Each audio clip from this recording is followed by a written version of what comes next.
Hello, everyone, and thank you for tuning in to Fantasy Football Friday on Spartan Fantasy Football. My name is Steven Psihogios, and we'll be breaking down the latest in the NFL, all the latest news and notes, and how it relates to fantasy football on today's episode, as we do on every episode every single Friday. And before I get started, if you want to go back and check out old episodes of Fantasy Football Friday, just click on the channel link and you can see all of the previous Fantasy Football Fridays ready for your convenience. And let's start with the Cowboys wide receiver room.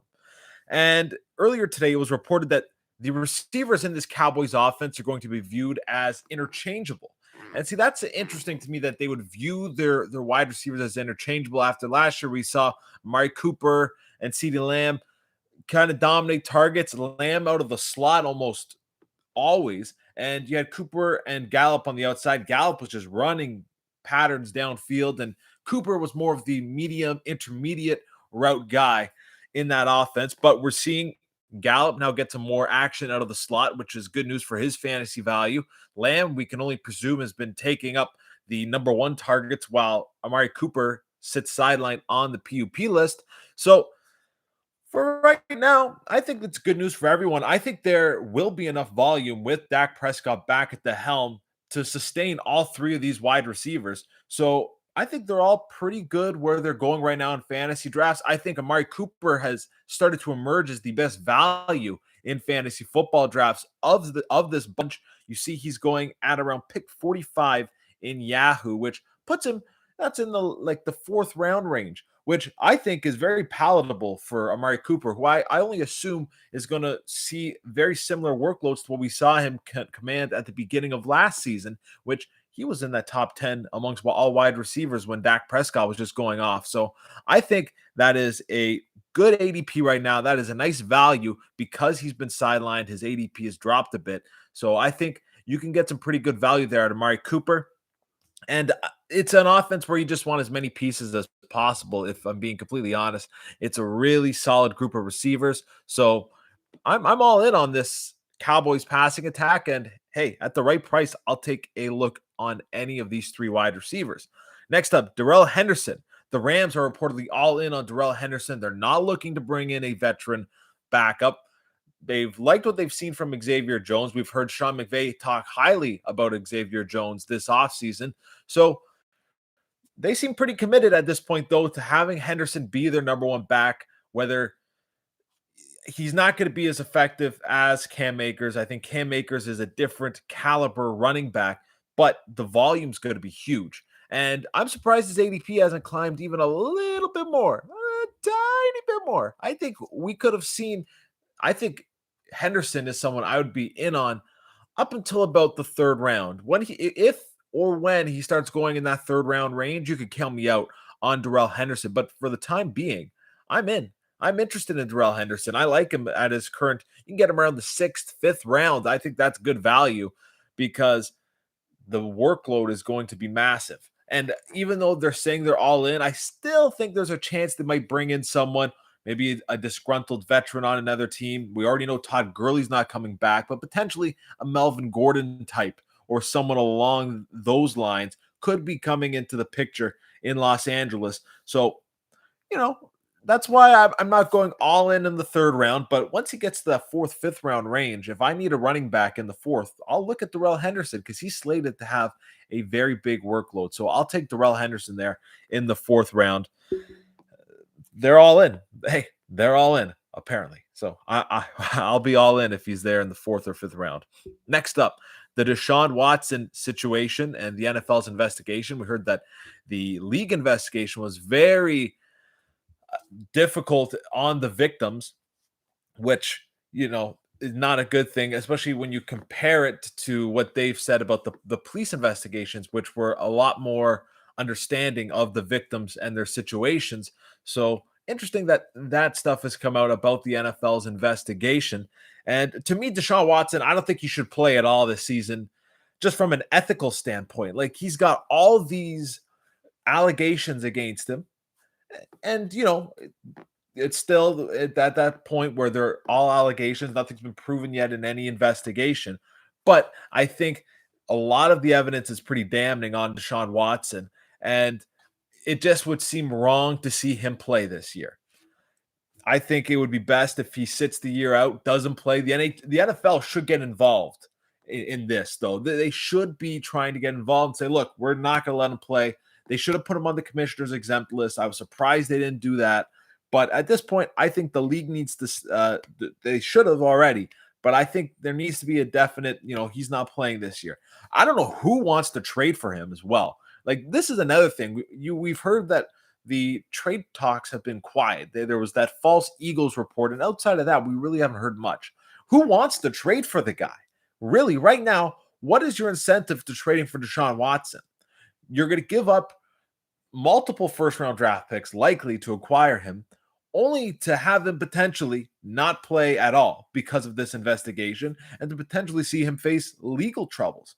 So I don't understand this at all. I think if any NFL team looks to trade for him, I think they're out of their mind.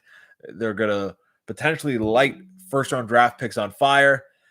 And we saw what happened when Houston lit first-round draft picks on fire with Bill O'Brien. It sunk the organization. So I don't think anybody should be rushing to trade for him. I don't think he should play at all this year. So in fantasy football, I'm steering clear.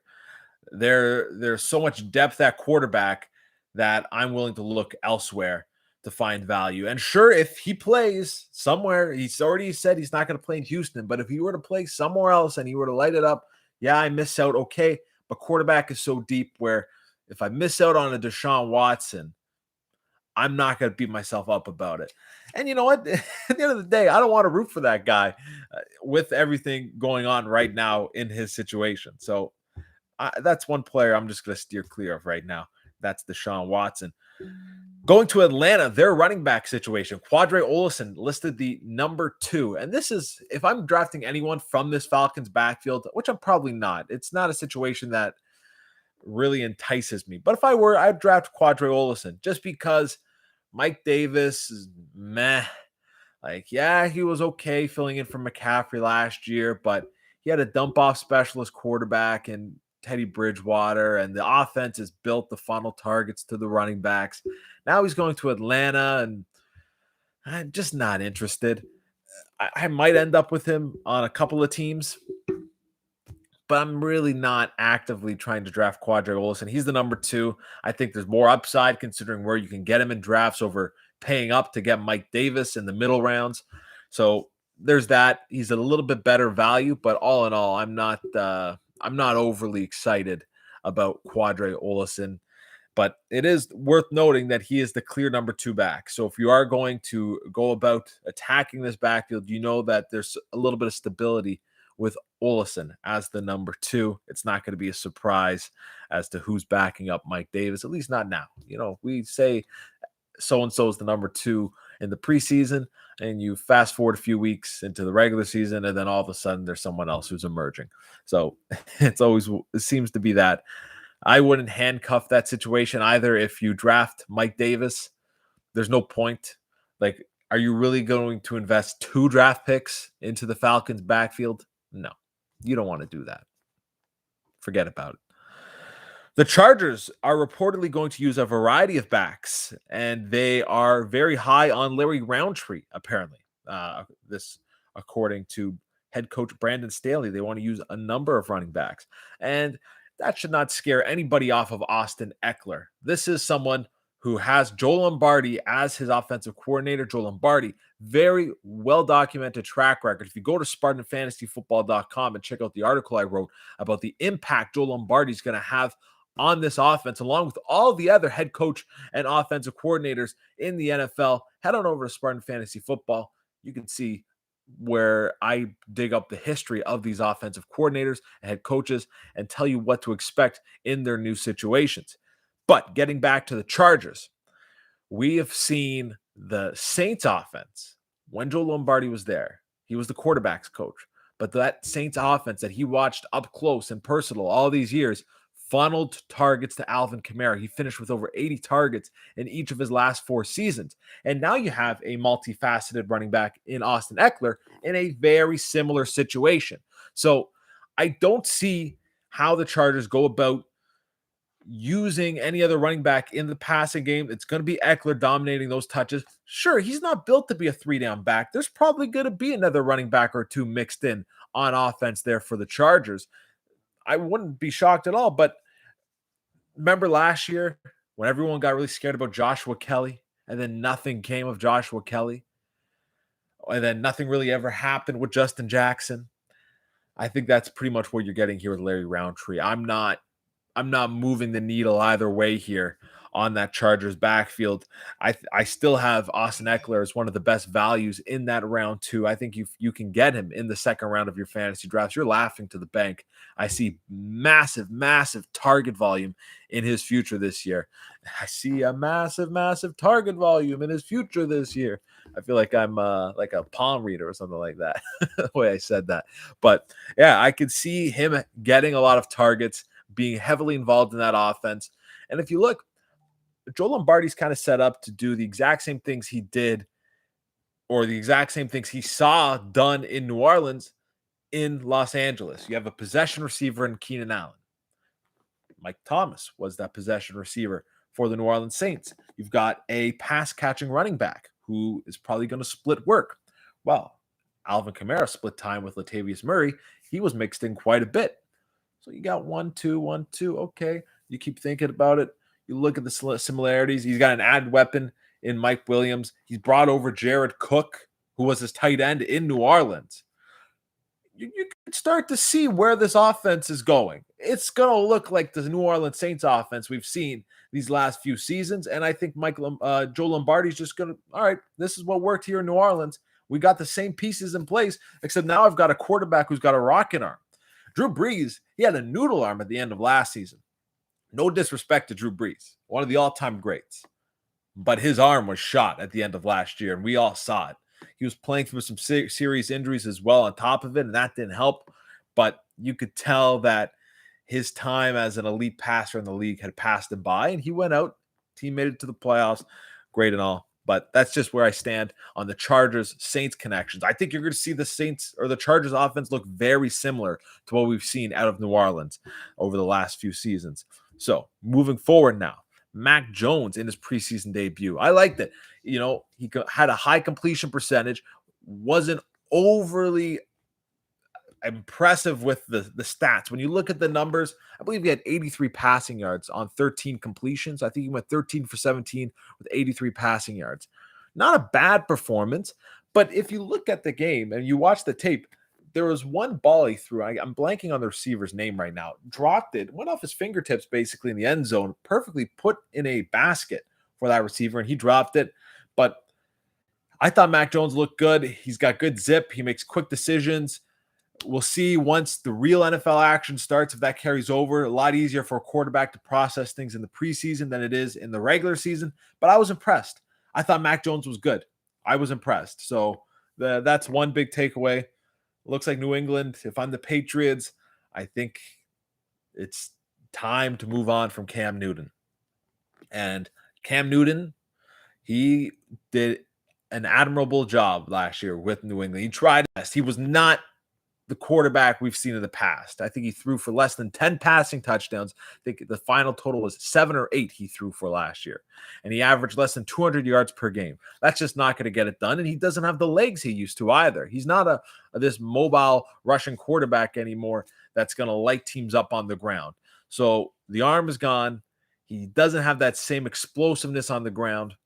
I think it's time that they move on from Cam Newton, although I do think they start the year off with Newton, and I think that can cost them some football games here in New England. I think Bill Belichick might try to play the loyalty card. You know, Cam Newton stuck by them during a bad year. They gave Newton a shot. He's been a good teammate there in New England. They might give him a shot early on. They might not want to have Mac Jones go up against Tampa Bay and New England, or excuse me, Tampa Bay and Tom Brady in week 4. So they could just stash Mac Jones away until week 5 to avoid that obvious comparison game you're going to get. If Mac Jones throws a dud against a good defense in Tampa Bay, Tom Brady lights him up.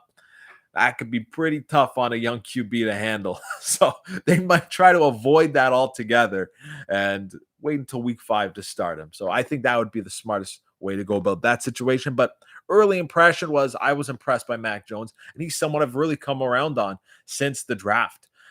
Entering the draft, I was very but as I started doing more thinking on it and looking at it, how efficient of a passer he was in college, and just putting it all together, I'm thinking, hey, Mac Jones could be the answer there. So I think the Patriots have a quarterback of the future. I think it is Mac Jones. So we'll see how that one plays out. Next up, Ramondre Stevenson getting buzzed like crazy. I check on the Yahoo Fantasy app this morning. Most added player in Yahoo Fantasy, Ramondre Stevenson. People are getting hyped about this guy, and I'm just not there. I'm just not there yet. All of his production came in the second half against Washington's third string defense. And a lot of it came on one play. He had a 91-yard rushing touchdown.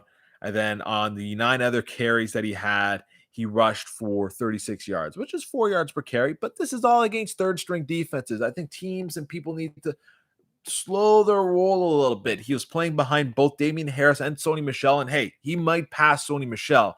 But I still think Damian Harris has shown enough to be the number one in this backfield. I think Ramondre Stevenson will be a backup, and he'll probably mix in quite a bit because, hey, Bill Belichick does this with his backfields. He's going to mix in a little bit of everything. You're going to get a little bit of James White. You're going to get a little bit of Ramondre Stevenson. You're going to get some Damian Harris, and that's just how it's going to be.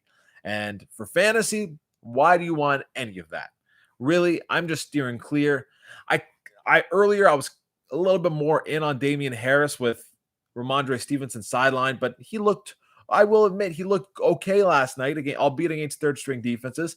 But this just might be what Bill Belichick needs to use him a little bit more.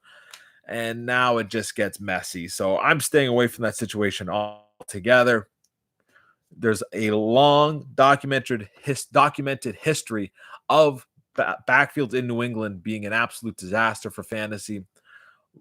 Why not take stock in that history? Because those who do not read and do not study history are bound to repeat it. I'm avoiding it. I've got Damian Harris in one dynasty league I'm in. I've just been stashing him. Nobody wants him because they know how Belichick backfields run. I can't get rid of him. I'm kind of just stuck with him. Just stuck with Damian Harris. Next up, Bryan Edwards showing strong connection with Derek Carr. The connection has been, quote, palpable between the two in training camp. And I know it's similar to a lot of stuff we heard last season with Bryan Edwards and Derek Carr, but I think there's some more validity to it this time around. You're really hearing coaches talk up. John Gruden said Bryan Edwards reminds him of a young Terrell Owens. That's pretty high praise. And Edwards is one of these prospects who has that typical ex-receiver build. He's 6'3", over 200 pounds, good build, good speed, dominated at the University of South Carolina, was a real solid player. And I think now with the Raiders wide receiver room still wide open, you got to remember, they didn't really do a whole lot to upgrade this room. They added John Brown, and John Brown's been taking reps behind Bryan Edwards for most of training camp. That means they have some level of confidence with the guys they have, Henry Ruggs, Bryan Edwards. And I think it's Edwards who will emerge as the target leader at wide receiver. We know Darren Waller's going to ball out at tight end. That's not a question. Even with this ankle injury, he's missed a couple weeks. I'm not worried about Darren Waller. He's going to be fine. But I think there's a real opportunity for Bryan Edwards to emerge as the number 2 option in this passing game and really be fantasy relevant. You can get him in the last round of your Yahoo fantasy drafts right now. I would get him. I would hop on and get him in the last round because I think there's a lot of upside with a guy like Bryan Edwards. He's got the right size. He's got the right speed. He checks every box you want from your prototypical ex-receiver, and now he's getting an opportunity. So I'm all in. Bryan Edwards, you can get him real cheap in your fantasy drafts. Why not go and do it? Lastly, the QB or the supposed Urban Meyer, we know he's bluffing. He's calling this a QB competition between Gardner Minshew and Trevor Lawrence. And if he had any inclination of starting Gardner Minshew or viewed Gardner Minshew as a starting quarterback, he would not have taken Trevor Lawrence first overall. The Jaguars would have not taken Trevor Lawrence first overall. They did. This is a generational QB prospect. The Jaguars website even went out and said as much right after that quote from Urban Meyer circulated. They said he's shown everything you want to see from a future elite quarterback. There's no competition. This guy here, Trevor Lawrence, he is the unquestioned, undoubted, undisputed starter in Jacksonville. So I'm not wavering, even with Urban Meyer's comments. I think it's a little silly. I don't think this is a QB competition at all. Draft Lawrence with confidence. I know I am. You can get him in and around the 11th round in Yahoo fantasy drafts. I think that's a good spot for Lawrence. I think there's a lot of value, a lot of meat on the bone with that draft position. But that's going to do it for this episode of Fantasy Football Friday. Thank you so much for tuning in. We covered a lot of ground here. Got my take on a lot of the top news and notes from around fantasy football. And if you like what you saw, hit the subscribe button, hit the like button. Any way you can show your appreciation is much appreciated by myself. So go ahead and do that. And thank you so much for tuning in. Take care, stay safe, and I'll see you all again next Friday.